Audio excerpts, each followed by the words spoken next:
as much as you claim to, then the era of breaking the rules and seeking the easy way out must end permanently. Tonight, that is my absolute final request to you both. I want you to sit by this fire and deeply contemplate your futures. Bubbles stepped back, picking up a bottle of his finest craft soda. He handed it to Richard. Consider this a beverage for deep contemplation. Do you require a glass? Thank you, my dearest friend, Richard said, accepting the bottle with a trembling hand. Julian looked at Bubbles, a profound respect shining in his eyes. He raised his own glass. I hope we can rebuild our lives correctly this time, Bubbles. Thank you for your honesty. As the fire burned down to glowing embers, the three men sat together in comfortable silence. The starry sky above seemed a little brighter. The cool air felt a little fresher. The misadventures of the past were fading, replaced by a renewed sense of purpose and the unbreakable bond of true friendship. They knew the road ahead would require hard work and dedication, but for the first time in their lives, they were finally ready to walk it together, legally, honestly, and with immense hope for tomorrow. The evening air in Halifax was crisp and carried the faint, salty scent of the nearby ocean, mingling with the earthy aroma of the deep woods. For Ricky, this night was not just another evening. It was the culmination of months of secret, back-breaking labor. He stood at the edge of the tree line, looking out at the expanse of nature, feeling a profound sense of accomplishment welling up in his chest. This was a monumental night for him.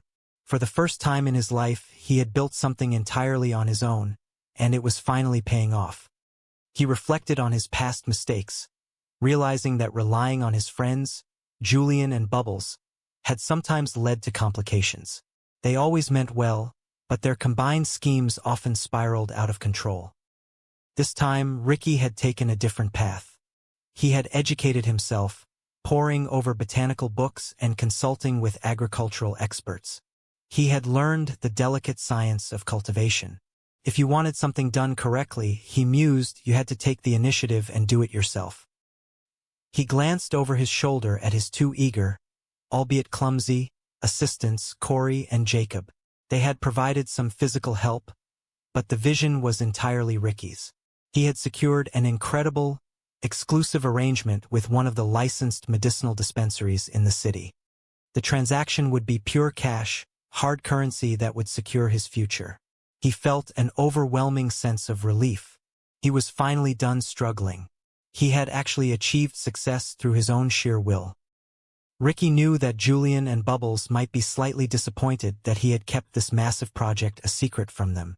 He had originally planned to include them from the very beginning, but the desire to prove himself independent had been too strong. He figured the best way to mend any hurt feelings would be to throw a massive celebratory gathering. A grand party, he thought with a smile, had the magical ability to fix almost any misunderstanding. He turned to Corey and Jacob, his expression turning serious and focused. He pointed towards the dense thicket ahead. He instructed them to follow him past the tree line with absolute silence. There was to be no careless behavior.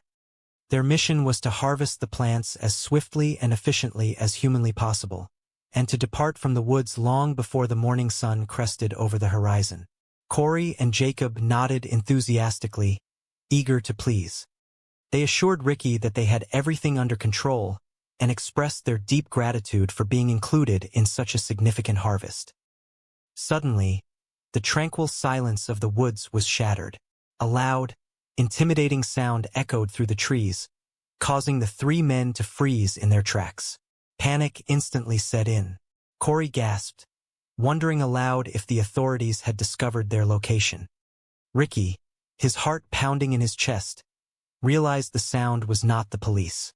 It was the unmistakable noise of rival harvesters, firing a loud warning blast into the air to frighten them away. Confusion and fear erupted. Flashlights pierced the darkness, and angry voices demanded they retreat.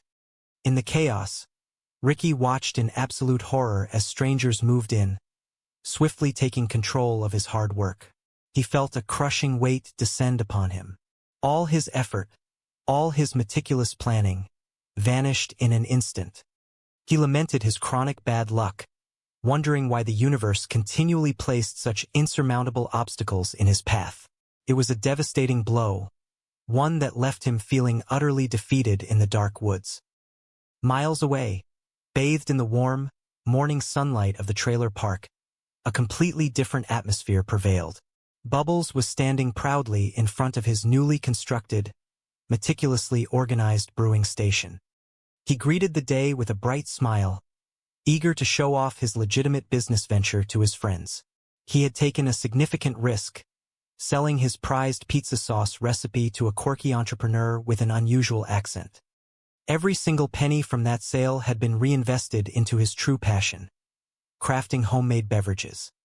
He gestured enthusiastically toward his setup, explaining how he had started off slowly, perfecting the fermentation process, but was now generating a very respectable income. He held up a beautifully labeled bottle of his signature creation, the Green Bastard India Pale Ale.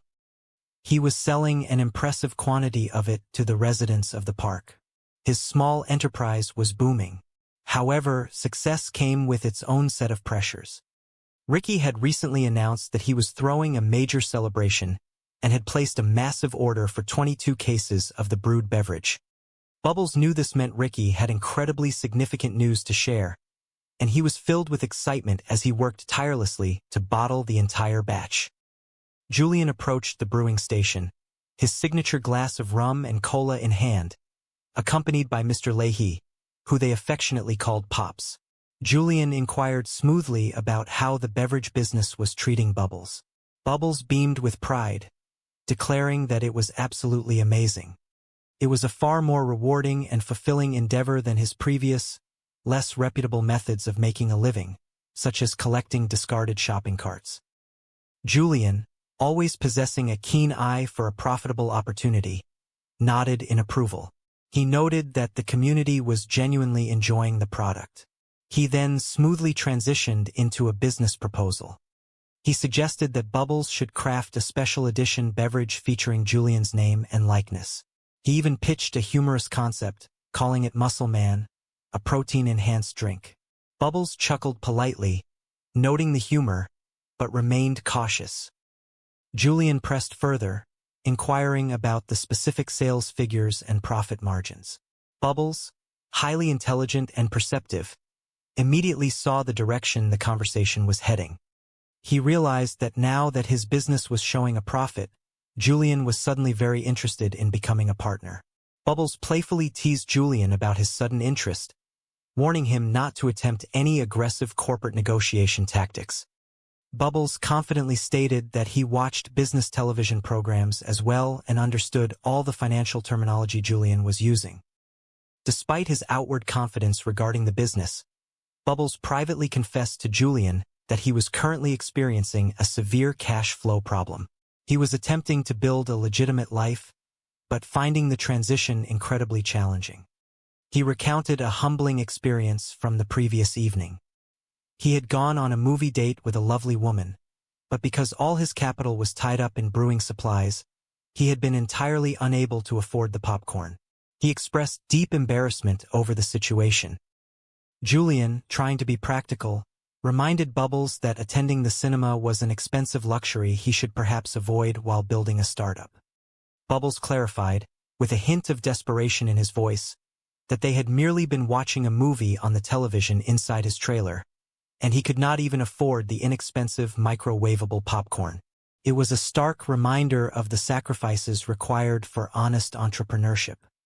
Julian, feeling a wave of sympathy for his oldest friend, reached into his pocket and handed Bubbles a sum of money. Bubbles initially resisted, his pride wounded, stating he did not want charity. Julian gently insisted, pointing out the necessity of the funds, and Bubbles accepted with quiet gratitude. Meanwhile, Ricky was back at his own residence, dealing with the painful aftermath of his failed nighttime expedition. His arm was bandaged, and he was visibly uncomfortable. He tried to distract himself by complaining about a stray, mischievous cat that continually